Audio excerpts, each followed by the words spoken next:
Okay, kain tayo pero walang ulam. Low budget. Fishball, pwede na. Oh. Sino ang nagsasabing hindi pwede ulam yung fishball? Lagyan mo ng hotdog. Oh, lagyan mo ng hotdog. Lagyan mo ng kikiam. Lagyan mo ng chicken balls. Iyan oh. Tapos, siyempre, daanin natin sa sauce, tamis hanghang. Iyan oh.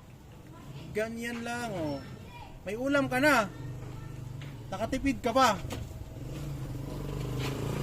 Fishball. Fishball.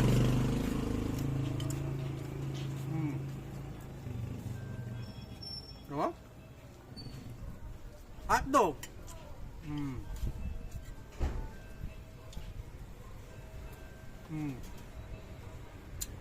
Worth 20 pesos. May ulam ka na.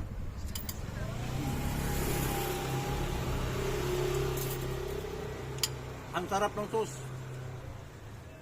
Saktong-sakto. Pwede siyang ibahog.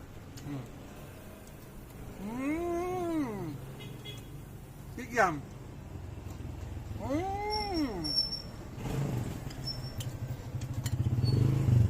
Kanin. Diba? Tapos, kailangan masarap talaga ang sauce. Kasi sarap yung gano'n, no?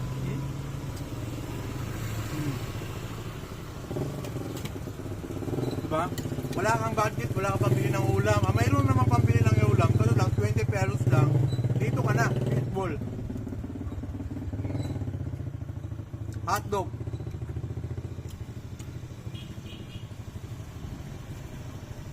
Napakabisa, napakatulit.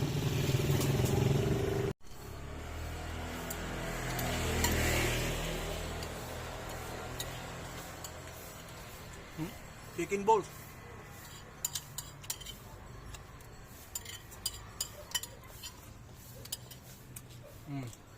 Solve.